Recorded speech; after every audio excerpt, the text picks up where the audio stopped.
Hi, I'm Gordon from Camera Labs, and this is my review of the Sony VPL-XW5000 ES, a native 4K home theatre projector with a laser light source and 2000 lumen output. Most of you know me for my camera reviews, but I'm also really into hi-fi and home theatre, and since the late 90s I've been using Sony projectors in my own home theatre system, starting with the VW10HT, followed by the HW15, which I've now run for over a decade, just above my head. I also recently reviewed Sony's previous entry-level 4K projector, the 290 or 325 ES, which employed a bulb light source. The XW5000 replaces that particular model to become their new entry-level projector with native 4K resolution, although thanks to its laser light source it comes in at a slightly higher price of $6,000 or pounds. Meanwhile, the higher-end 7000 model, launched alongside it, delivers a brighter 3200 lumen output and sports a higher quality lens, albeit at a comfortably higher price tag of around £15,000. The arrival of both new models means that Sony's entire native 4K home theatre projector lineup is now laser based. Oh, and there's also a 6000 model sandwiched between these two for the North American market. Sony loaned me a final production XW5000 sample to try out in my own home theatre, and in this review I'm going to give you my impressions so far. The major differences between the new and previous models are the panels, the light source, the picture processing and the exterior design. And I'll start with the design as it's obviously the first thing you're going to notice. Gone are the curves of the previous series, and in their place are more modern angular shapes. Sony describes these as being the most compact native 4K projectors around, but they're still pretty hefty. At 460 by 200 by 472mm and weighing 13 kilograms, the 5000 is actually in a similar ballpark to the previous Sony 4K bulb projectors like the 290 or 325. Meanwhile, the 7000 is the same width, but a little taller at 210mm to accommodate the new lens, longer at 517mm and a kilo heavier. Both models are available in white or black. The mounting holes are in the same positions as before, not to mention in the same position on my old HW15, and that allowed an easy swap with my Peerless Precision ceiling mount. Although I did notice that the 5000 was somewhat heavier at the rear end, if that's not too rude to say, making it feel a little bit imbalanced during the initial installation, but during actual operation it was absolutely fine. I should also add that the position of the vents and the ports allowed me to position it close to my rear wall. The projectors may look different to previous models, but the remote remains very familiar. It's Sony's usual long thin unit with dimly backlit buttons and direct access to the calibrated presets, as well as rockers for sharpness, brightness and contrast. In terms of connectivity, both the 5000 and 7000 have a pair of HDMI ports supporting 2.0B to handle signals of 4K up to 60p in 10-bit. Sony's not taken the opportunity to upgrade to HDMI 2.1, sadly ruling out 4K at 120p, but it has at least reduced the input lag from 27 to 21 milliseconds for 4K 60p, or down to 13 milliseconds for 2K at 120p. And that's still slower than a dedicated gaming monitor, but similar to Bravia TVs and much faster than previous projectors. There's also a USB input, 9-pin D-sub remote jacks for trigger and IR inputs, along with a LAN port, although this is for configuration only, as like most projectors, there is no built-in streaming apps. My preferred streaming appliance for projectors is the Apple TV 4K, and I configure that to match the original frame rate. And in the absence of any analog video inputs on the new projector, I use a Kramer video processor to connect legacy sources. Yep, I still do fire up my Laserdisc player from time to time. Like the models they replaced in the series, the 5000 and 7000 both employ 3 SXRD panels with native 4K resolution, as opposed to cheaper projectors which simulate 4K with low resolution panels and pixel shifting. Sony's developed new 0.61-inch SXRD panels with 3840 by 2160 pixels to deliver a 16:9 shaped UHD image versus the slightly wider DCI panels on the previous 290 or 325. Now that change from DCI is due to most home content being delivered in the 16:9 shape, and it allows the projectors to display it without any scaling. I personally like the look of the image from Sony's SXRD panels, much more so than the DLP models, but some owners have reported degradation issues on earlier models over time. So if you're thinking of making a big investment in one of these projectors, you should do some research of your own, particularly on places like the AVS forums.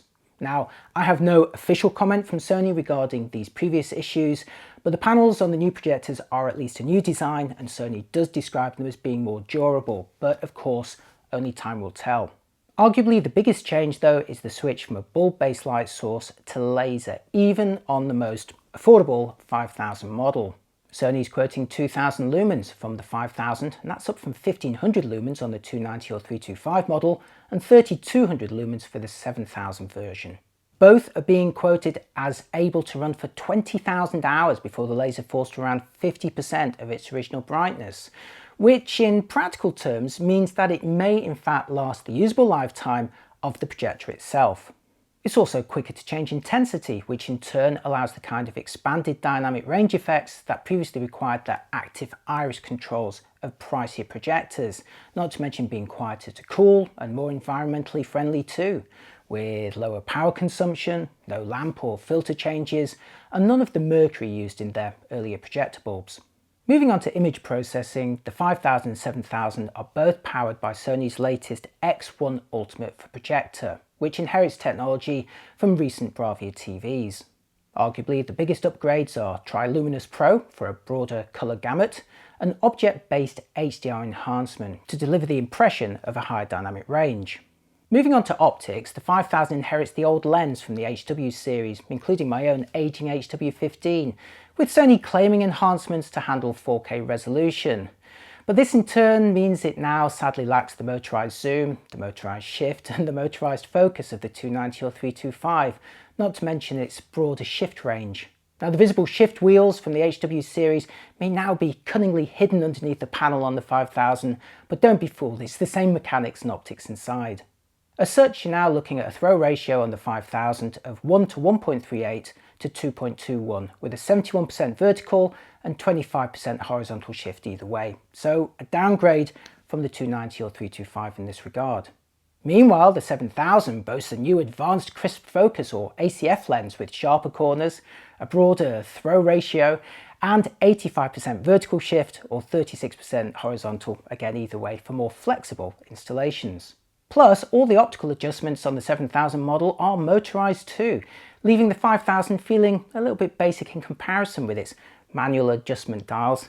But to be fair, you do generally only adjust these once during installation before rarely touching them again from that point onwards. Plus, the 5000 is a lot cheaper. Okay, now for some tests where I'll film some actual projected images in my own home theatre. Obviously the quality is going to be impacted by the camera that I'm using, YouTube's compression and whatever you're using to view this video on, but it'll still illustrate some of the points that I'm making. My room without alcove sections measures roughly 3.5 meters wide by 4 meters long, with a motorized screen in front of a large window in front of me with blackout curtains. Once the fittings are all taken into account, my throw distance from the front of the projector to the screen is about 3.3 meters, which for both the 5000 and my old HW15 projectors, because they share the same panel size and lens, delivers a 16:9 image with a maximum of 105 inches on the diagonal. You can see the full zoom range here. Annoyingly, neither projector will quite fill my 123 inch screen from this distance, but the room conversion in this loft and the mountings that I had to use don't really give me any wriggle room to position the projector any further. My first test was one of my own favourites, Spider-Man Into the Spider-Verse, playing first from Blu Ray on my Oppo 205 in 1080p, with the projector set to its default Cinema Film 1 preset. It's an extremely vibrant movie, with the image from the 5000 looking bright, colourful, and with deep blacks and bright highlights. Now it's been a few months since I last had the 290 or 325 in this room, but already the 5000 was looking a little brighter out of the box and with deeper blacks too. I'll show you a 4K version streaming from Amazon later on. So a strong start. Now on to Planet Earth 2, a 4K Blu Ray disc playing in HDR for my Oppo 205. In some sequences there was a notable step up in detail over 1080 content, and I also noticed what looked like a greater tonal dynamic range than I remembered when testing this disc on the 290 or 325. Now no projector is going to get anywhere near the tonal dynamic range of a modern TV, and any HDR content that you project is more about cunning tone mapping or simulations in order to make the most of their limited tonal range. But it did look better than I remember from before. This was using both the Cinema Film 1 and bright cinema presets, and as before, the projector automatically switches to HDR versions of those calibrated presets. Next, for streaming content, using my Apple 4K TV 2021 edition set first at 4K HDR, and I'm starting with the intro sequence from The Crown on Netflix, which is a real torture test for black levels. Just try it out on your set and see how it looks. This was played using the bright cinema preset in HDR. On my previous HW15, this intro is played by visible blockiness and a very limited dynamic range. But on the 5000 projector, it was transformed into a very watchable sequence with subtle gradations and very nice looking highlights. Now, to be fair, the earlier 290 also did a great job here, but the black levels look darker to me on the 5000. One of the benefits of a laser light source is being able to adjust its output much faster than a traditional bulb, and that in turn allows it to deliver the kind of extended tonal range previously requiring a dynamic or active iris, which in turn you'd normally have to pay a lot more for on a projector. Certainly the 5000 in my test was delivering deeper black levels, but I did notice that at the end of some gradual fade to black that the projector would briefly pause for a moment before jumping from dark to really dark in a single step, as if it had passed a threshold of brightness and thought, whoa, I'd better just switch off the laser altogether. I'm not sure if this is actually what's happening or if it's a setting you can adjust, but at least it wasn't too jarring. I just wanted to mention it. Next up, for some Marvel content from Disney+, playing here in 4K HDR, again using the bright cinema preset for the maximum impact.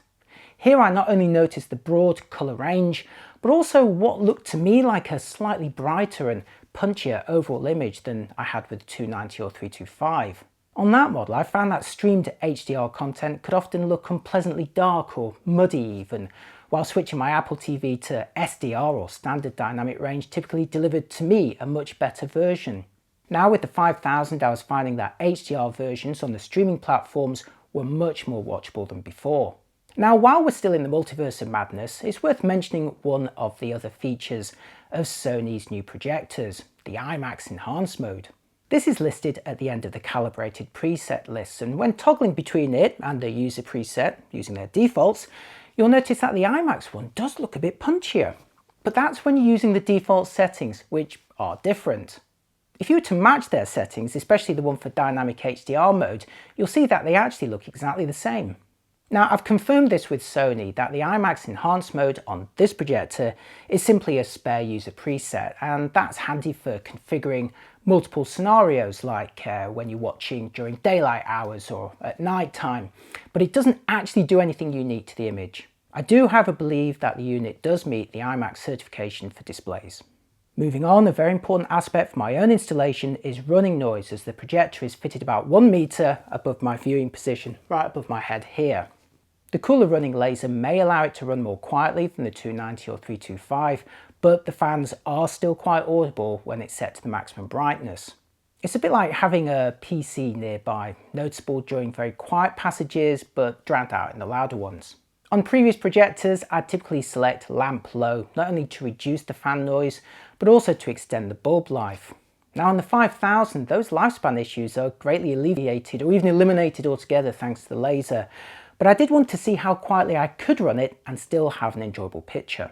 Now there's no lamp high or low setting on the 5000, instead you've just got a simple slider from maximum to minimum, which appears to trigger a reduction in fan speed and noise from around the 70% mark downwards, after which there's further reductions around every 10% or so. You have to wait about a second for them to kick in. While reducing the slider though, the actual perceived brightness to me barely changed, which meant I could enjoy a significant decrease in fan noise with what looked like minimal impact to the actual overall image quality and the brightness of that picture. In terms of image processing, I personally found motion flow continued to make things look a little bit too artificial, smooth and TV-like for my own tastes, but the various dynamic HDR enhancers could certainly add some punch if that's the sort of thing you're looking for. Meanwhile, reality creation coupled with careful sharpening could also enhance detail, although as with previous models, my favourite configuration of all was simply to select the reference preset, which turns most of that processing off. I also even still prefer it in the standard dynamic range mode. Now this was my preferred setting on the 290 or 325, and it continues to be a great starting point on the 5000. In fact, let's now watch some SDR content as I continue to chat. Anecdotally, I recall the 290 or 325 looking a tad sharper than the 5000 when I fed it the same material with the same preset, but I have no formal tests to back this up, at least not yet. Maybe the reuse of the old HW series lens isn't quite resolving the same degree of fine detail, or maybe the processing is tuned a little bit differently. It's hard to say at this point, but overall I would say that the 5000 image remained packed with detail when fed with 4K content, and I also felt that the brightness, the colour and the overall tonal dynamic range were all improved over its predecessor. Oh, and an unexpected bonus of the laser light source is faster startup and shutdown, with the 5000 actually switching itself off after only 16 seconds.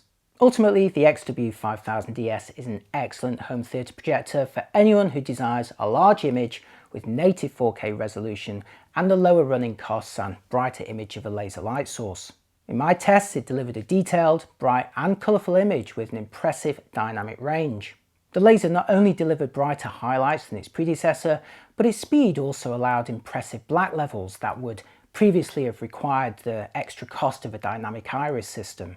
The really important part for me though is the practicality of this performance. On previous projectors, I found I needed to run the lamp at its highest setting for meaningful HDR viewing, with a significant hit on lifespan and an obtrusively loud fan to keep it cool. As such, in my time with the 290 or 325, I actually ran it on lamp low and missed out on its potential dynamic range. In literal contrast, you can run the 5000 at a higher brightness level without worrying about the laser lifespan, or crucially without incurring too much running noise. Sure, it is still audible, but it is quieter when delivering a similar brightness level. So you're more likely to be enjoying the 5000 operating near to its best, as opposed to reining in the older models. It's not all good news though, with Sony making some cost-cutting measures on the 5000 in order to upgrade the light source to a laser while still roughly matching the price of its predecessor. Most notably, by adopting the lens from the older HW series means the 5000 loses the motorized controls of the 290 or 325, not to mention its broader range of adjustments. I'm also not quite sure it's quite as sharp as the lens on that previous model either. The drop in panel resolution from DCI to UHD may make sense for most installations, but also means that the projected image size from the 5000 projector isn't quite as wide as the earlier 290 or 325 in its scale mode from the same distance, and that's annoying if, like me, you're literally up against the wall. Then there's the IMAX Enhanced mode, which sounds exciting but doesn't actually appear to do anything differently to any of the other presets when sharing the same settings. So it's basically just an extra user preset you can use for an additional configuration. Useful, but not that special.